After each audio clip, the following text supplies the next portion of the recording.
So, Andrew, swears are okay, just to let you know. Go ahead. By the way, this is a quick aside. When Connie Chung said the word tushy, I haven't heard the word tushy in like 20 years or something. Couldn't agree more. I know. That's funny. You're right. Totally. I had the same reaction. So, if you want to drop a tushy every now and then in the middle of the podcast, feel free. Yeah, right. It's quite acceptable. Let's do it.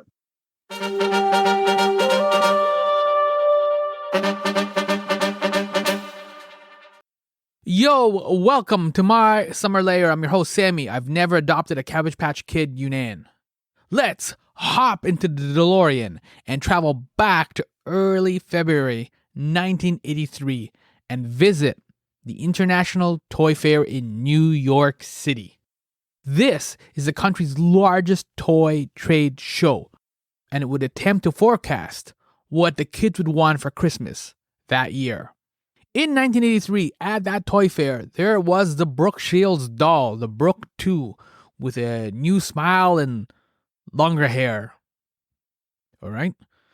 There's also the Valley Girl talking doll. I kind of vaguely remember this.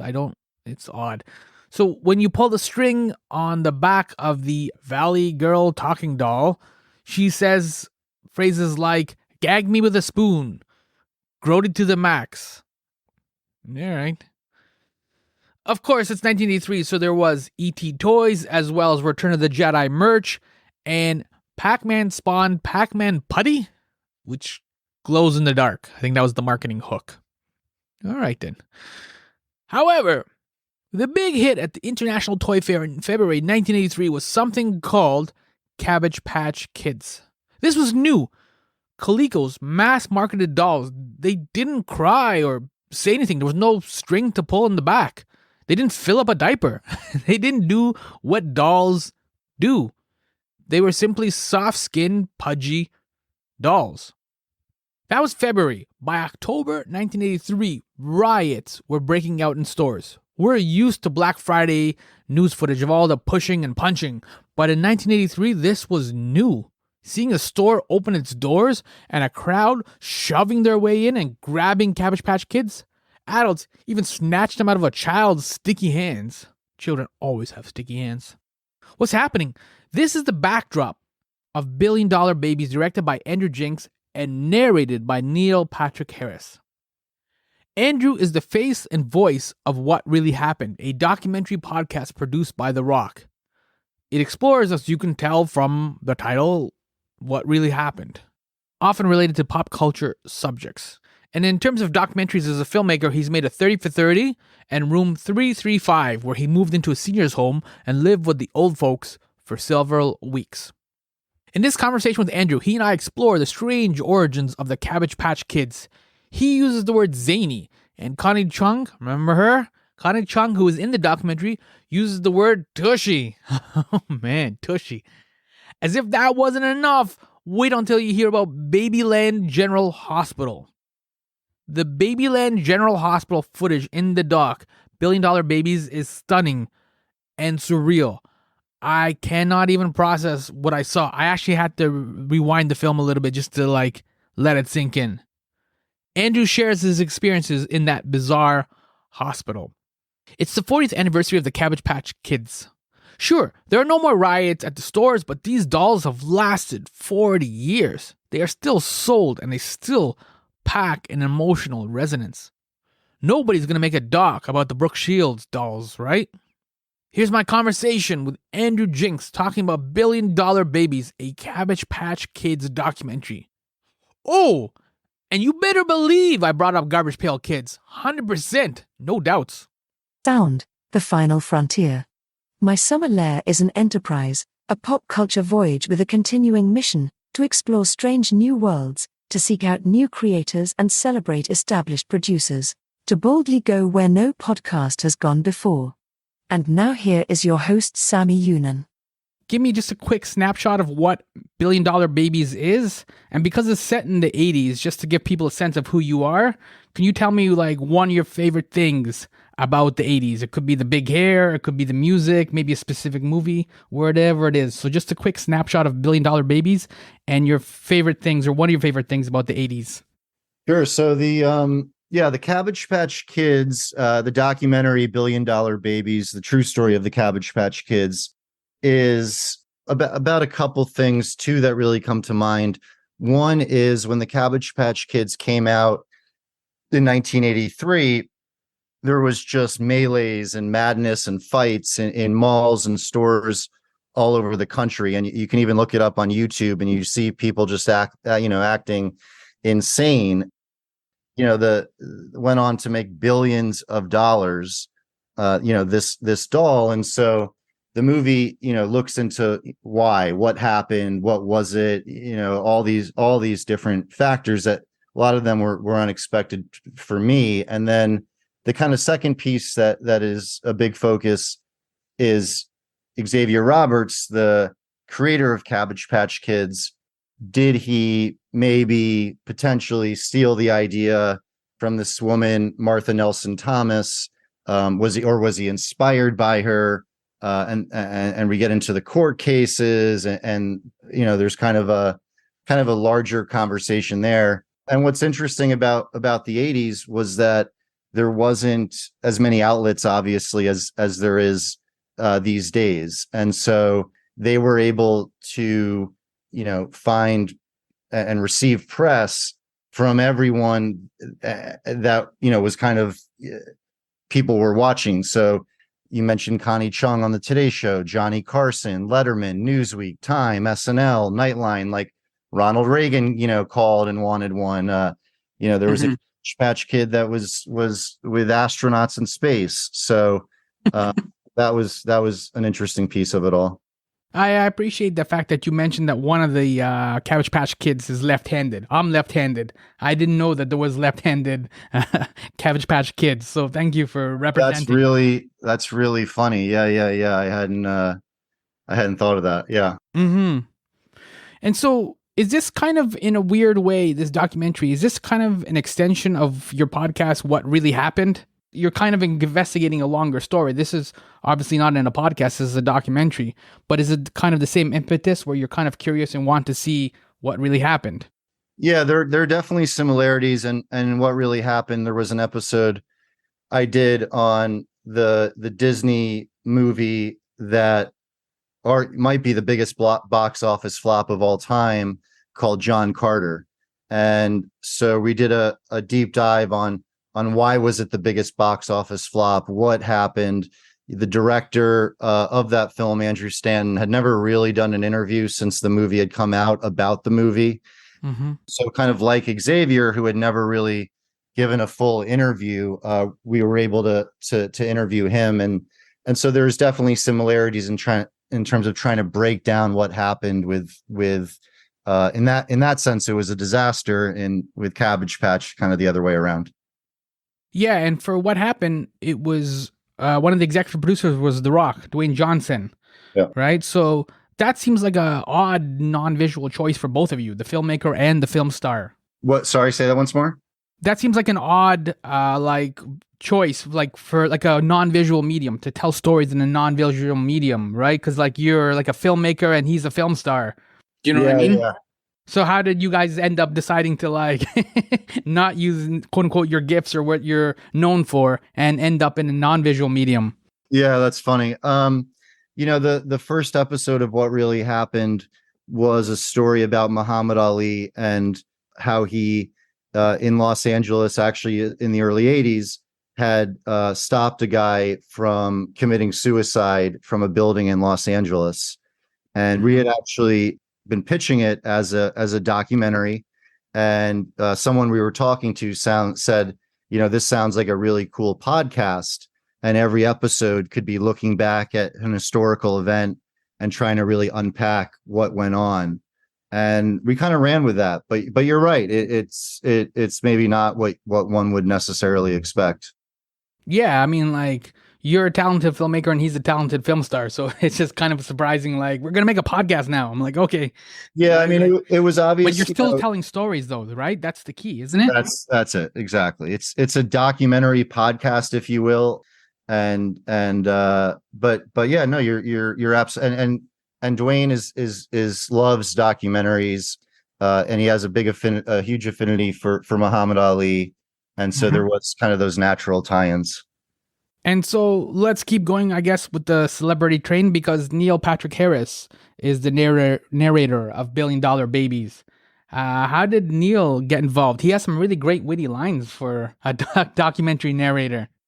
Yeah, I think he fits very well because obviously in a lot of ways he had his own stamp on the 80s and Doogie Howser, and I think a lot of people, he's obviously had a prolific career. That's certainly something that stands out. And then, I think there's kind of this subversive nature to him. You're talking about some of the lines, and I thought that worked very well in conjunction with the story we were telling. And then the other thing too is, sometimes narrators almost make it about themselves, or it becomes, they kind of overtake the story. And I thought Neil did a really good job of kind of adding another dimension, but not like making it about himself or something.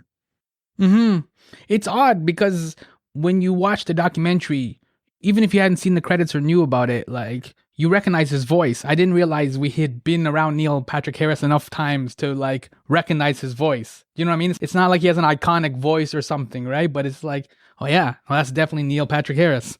Yeah, right. Yeah, that's a great point. Yeah, you're absolutely right. And for something like this, like, nostalgia is naturally going to be baked into the documentary. Like, how do you ensure you haven't put too much like teaspoons of nostalgia into the mixing bowl? Because too much nostalgia just kind of feeds the crowd, doesn't it? Like, it kind of distracts from the story that you're telling. Yeah, that's a good question. I never thought of, I never once really looked at it as, let's make sure to include in the story the nostalgia, or even like make sure that's layered in there, because it's natural. Like it's just watching the archival footage and the commercials and people talking at the time about everything that was going on around them, that was sort of baked in. And so, I think our focus was really on making sure we told the best story with all of the kind of moving parts that we were working with at hand, and the nostalgia would kind of come to us in a certain way. What about the strangeness? Because on IG you posted, "I've been working on this new film for nearly a year, and it might be my strangest movie yet." What did you mean by that in terms of like, what's the strangeness to you? What was the aspects of the documentary Billion Dollar Babies that was strange to you? I think if you had told me that we'd be making a movie about the Cabbage Patch Kids, which is already a little bit of a zany idea, but while making it, I would be calling courthouses in Georgia and reading 300 pages of an affidavit and exhibits and all sorts of legal pieces to this. I think that's kind of what I meant. Obviously, Martha and Xavier were in court for several years, and there's questions of IP and copyright. And so that is kind of what I mean, is that, you, on the surface, it's a movie about this doll that became a sensation, but when digging into it, there was just like a lot more to it. Is it ironic, or I guess, is that the right word, that like popular and profitable dolls called Little People were crafted initially, what your documentary is saying, they were initially crafted by Martha Nelson Thomas, who didn't get credit or money for them. Like, that's really the definition of little people, isn't it sometimes? Well. So Martha created what were called doll babies. Xavier, before Cabbage Patch Kids, what he had called his creations were Little People. And so, yeah, Martha came out with doll babies in the 70s. Martha and Xavier met each other. He had seen her dolls. He then started working on his own dolls. And so there is a larger question as to whether or not, did he steal the idea? Was he inspired by her? And obviously, as you know, we dive into that. Yeah, it's a strange thing with popular culture in general, because like we live in a world of iterations, right? Like Deep Impact and Armageddon came out at the same time. We choose Coke and Pepsi every day. We can get a Big Mac or a Whopper. I'm not necessarily saying that one didn't rip off the other, but I'm just saying, like, as a generalization in popular culture, we do tolerate and live with iterations. There are things that are just kind of the same, but not quite the same. That's exactly right. And I think that's certainly a big part of this documentary. And then, there's everyone, what I've been kind of surprised by the most is people who see the film, half the people leave saying, oh, Xavier ripped her off. And the other half leave saying, no, he's a great businessman. He didn't do anything illegal. He followed copyright laws, and that's how it works. And so that's been a kind of an interesting thing to see how people react. This is an 80s story, so it would naturally be like about consumerism and the economics. Like, you even had the clip from Wall Street that greed is good, right? And I think that's what makes the Cabbage Patch Kids phenomenon so potent, because it's an 80s story. Yeah, and there's also like a big thing in terms of this, supply and demand. Higher demand and scarcity of a product creates fear that you're not going to get it. And so I think that certainly played a role. The government, US government, actually ended up fielding a false advertising charge against Coleco and Cabbage Patch Kids, saying that they were harassing children by running ads for dolls that weren't even available. So Yes. Cabbage Patch, they actually had to discontinue further advertising. They made a big announcement saying the commercials were being pulled, and of course that just created an even bigger craze. Right. So there is something. There's a little like Econ 101, I suppose, in this movie too. So continuing that thread though, because like we just alluded to the whole thing with Martha Nelson Thomas, who's making dolls on one hand, and then you have the wildly successful Cabbage Patch Kids on the other hand. Is there, this is a strange question, but I'm going to ask it anyways, but is there kind of like a purity to the imagination of the way that she was selling her dolls versus the Coleco Corporation? Do you know what I mean? Yeah, 100%. I would say so. Yeah, of course. Yeah, I definitely think that. I think she was in a lot of ways kind of an artist. She loved the process of making her doll babies. She really took like incredible care. She was known to like get upset when she gave one away. Mm-hmm. So, she, in her brain, the last thing she was thinking about was money and how to sell them. And so, yeah, purity, that's interesting. I hadn't heard that before, but yeah, purity might be a good word for that. Part of why your documentary, $1 Billion Babies, is successful is because the Cabbage Patch Kids were not just some sort of isolated like 80s phenomenon. This is 40 years now, right, of Cabbage Patch, and they've lasted generations. Obviously, people are not trampling in the stores anymore, but they've lasted generations. And I think sometimes too, that's one of the things of when we talk about the 80s or highlight the 80s, is that a lot of that stuff, even just like He-Man, Star Wars, and things like that, those were corporations marketing to kids so that the kids would eventually grow up and be adults who have spending power. You know what I mean? And so you get kind of like this kind of like, it's a corrupt imagination. That's why I said purity. I see. Yeah. Yeah, no, she, she was not,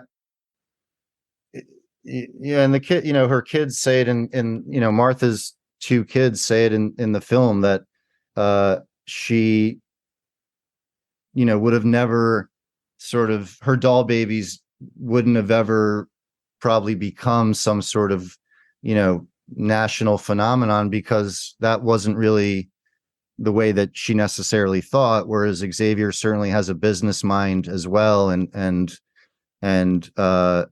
so that is kind of what you're speaking to. Yeah. I mean, like the Xavier marketed Cabbage Patch dolls, or baby, I guess the Cabbage Patch Kids, he marketed them as individuals, whereas Martha Nelson Thomas, this is a simplification, but Nelson Thomas made her dolls by an individual. Well, they both kind of saw Martha definitely saw each one as unique and different, and yeah, no two were alike. What Xavier and Coleco were able to do was have a doll that they could sell to the masses. And because of computer technology just kind of at the start there, they could have factories that would make each doll, slightly different than the other one. So dimples, hair color, eye color, you name it. And that was a big part of the marketing, was that despite the fact that there are millions of these dolls, no two are going to be exactly the same. That hadn't been done before. And the other thing that hadn't been done before, and it was a big part of the marketing, and I was surprised when you used the word zany a couple of minutes ago that you didn't drop this when you were talking about the Babyland General Hospital in Georgia. That's the very definition of zany. So what were your first impressions when you visited Babyland General Hospital for the first time? I just thought it was so smart. The idea of creating a hospital for the kids, as they call them. And they give there's a birth, I think it's every hour, with a nurse dressed up, and they have cribs and the whole thing. So I There's thought them on the bottom too. You get footage of them like when the kid is born, like it's real life, right? Like you got to make sure the kid is okay. Yeah, So- that's right. I really appreciate that kind of imaginative, that degree of imagination, and taking something that most people would think of as, you're just selling dolls, and creating a whole world behind it. Yeah, and so for you, you've been, as a filmmaker, you've been kind of involved in a number of different worlds. You have obviously had Room 335, which was like hanging out at a senior's home, basically. I always find that, like, when people talk about your work, they talk a lot about you being curious, but you almost seem like you're interested in things that impact generations. The podcast that we talked about, What Really Happened, those were kind of stories that had a big impact, or were urban legends or things like that kind of impacted generations. Room 335 is a documentary about you at a old folks home. That's, again, you interacting with generations as a young person. And then, of course, Cabbage Patch Kids, $1 Billion Babies, is a documentary about a whole generation of kids just kind of like, and their parents just fighting for these dolls and trying to collect these dolls and things like that. Like, how would you classify it? Are you the curious type, or are you interested in those type of stories that do connect generationally? I think for me, I try and find stories about, people that are a lot of times overlooked and not really represented in mainstream media. And so the first documentary, when I was 19 and I moved into a nursing home for 5 weeks, was really about, giving a voice to the senior citizens that lived in the nursing home in Florida that I lived in. And then, the MTV show that I did for many years, World of Jenks, I, lived with a young woman who was homeless and a young man who had autism, and people from really all walks of life. And, Cabbage Patch is a little bit different in that sense, but in some ways it's not. Like, Martha Nelson Thomas has never really been given the credit that I feel like she's due. And I'd like to think we were able to accomplish that with this movie. The other thing that I found interesting, and like you accomplished with this documentary, was that I didn't realize this was like the ancestry of Black Friday. Like the whole thing of of all the parents rushing and snatching the Cabbage Patch Kids from little kids. Like, this is mine, I gotta get it from my kid. Like, all that was like that pandemonium of when the store opens and everybody rushes in, people are getting injured. You drew a line between the Cabbage Patch phenomenon in 83 and 84 right to Black Friday. Yeah, well, it's interesting because I think because it was the early 80s, cameras that were a little bit more flexible or readily available for local news stations to use and dispatch made a big difference, because you actually can see the footage of people going that crazy. And if it was even a few years prior, obviously there was cameras and people could film, but I don't know if there were really that many to the extent you could say, hey, there's you could be in Pittsburgh, there's a huge line of hundreds of people, and I think, it's going to get crazy. All right, we'll have a camera there in 30 minutes. And so I think the ability to capture that really made a huge difference.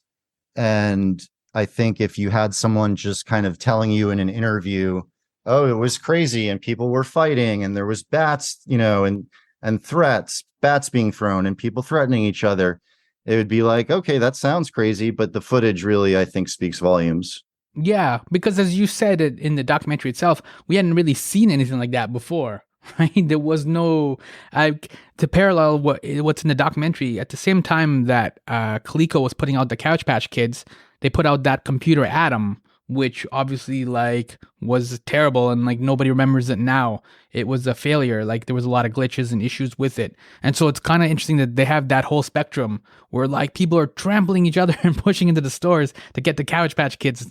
And then the other flip side of it, their other product is just they can't move it at all. Yeah, and that was an issue. They Coleco put a lot of not just tons of money, but the company itself, energy and resources into the Atom. Mm-hmm. Thinking what was true, that computers would be the wave of the future, but as it turned out, they probably should have put more time and energy into developing the quote unquote ugly looking doll. Maybe that company would have lasted a little longer. So as we're wrapping up, I appreciate the fact that you also spent a couple of minutes at the end of the documentary talking about the Garbage Pail Kids. Yeah, those were great. Did you collect any of the Garbage Pail Kids, or did you like any of that stuff back in the day? What I thought was so interesting was that Xavier and his company ended up suing Topps, the Topps company who made the trading cards Garbage Pail Kids, and they ended up coming to an agreement, and I thought Della, Xavier's who was in charge of kind of his operations, she makes the point that, it was different than the Martha Nelson Thomas of it all. And that it wasn't like Garbage Pail Kids were inspired by Cabbage. They were just like ripping it off. And so I didn't see that coming, like the Garbage Pail Kids kind of component, but they were certainly very popular. No, like I remember them and I had friends who collected them and they would like crack me up because it's like when you're at that age as a young boy, they're like, it's all like farting boogers, right? Oh my God. Yeah, 100%. Like that's the top shelf gold material when you're like, those took off. Yeah, 100%. And so $1 Billion Babies opens on Black Friday and you're hoping that people go to the theaters in a calm and orderly manner. And yeah, exactly. Exactly. No, we want melees and people can't get seats and they're punching each other for the right spot in the theater. But yes, it comes out. You can go to our website and see. It's playing in theaters all over the country. So hopefully it's one nearby. Okay, great. I will put it in the show notes. Thank you, Andrew, so much for like hanging out. Yeah, man. We covered quite a bit of the 80s there. Do you have a follow-up project? I know this is the inevitable question you always get in these interviews, but is there something you're working on that you can talk about, or is it still early stages? Yeah, probably get in trouble. Yeah, too early, but we will let you know when that comes to fruition. Okay. Before I let you go, this has nothing to do with $1 Billion Babies, but you did the Sean Bradley 30 for 30. Yeah. With Jeff Van Gundy. So thank you. I watch a lot of the 30 for 30s because there's a lot of stories that I don't know. You know what I mean? Because like, especially with sports stuff, that's the whole point of the 30 for 30s. You get kind of deeper into those stories. And so I watch a lot of NBA, so I knew who Sean Bradley was, but that whole thing with him and Jeff Van Gundy, all of that, I didn't know. So thank you for that documentary. Yeah, no, I appreciate it. Yeah, it took, I think we have it in the film. It's called Posterize, the story of Sean Bradley. And yeah, I mean, like Xavier, it took me a long time to find Sean Bradley. Both of them were kind of mystery men that really required some digging to figure out how to get in contact with them. So I enjoyed the process of making that. Cool. Thank you so much for like everything. I appreciate it. Solid work on the documentary. High five to you and the team. So Thank you. I think it'll connect well with a lot of people. And like you said, it'll be interesting to hear if people like fall on the 80s economic greed is good, or if they get into the nostalgia of like I had a Cabbage Patch, or if they kind of side with Martha and Nelson Thomas. So it'll be interesting to see the reaction as it gets more of distribution. So Totally. Yeah, that I'm very interested in that piece of it.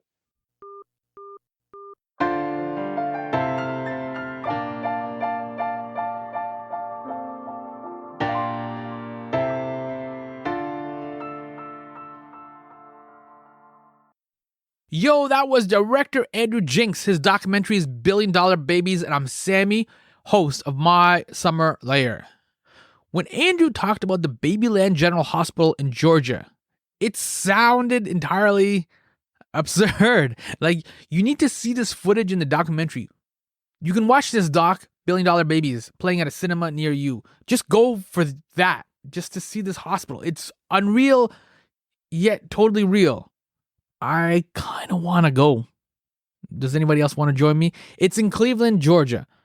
That'd make a fine and fun road trip. Anyways, are you old enough to have requested a Cabbage Patch Kid for Christmas? Reach out to your parents and see what hell they went through to get that thing. By now, we've all seen the wow footage of Black Friday sales, and of course, remember Tickle Me Elmo? I have to admit that one of the oddest Christmas toy sales / Christmas panics was Star Wars.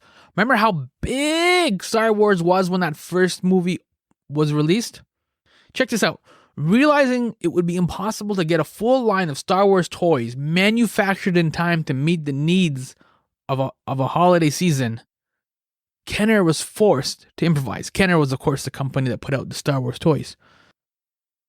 Instead of simply releasing a proper toy line in 1978 and missing out on the Christmas rush, Kenner came up with the Early Bird Certificate Package, or what now many nerds call the empty box campaign to satisfy this rabid fan base.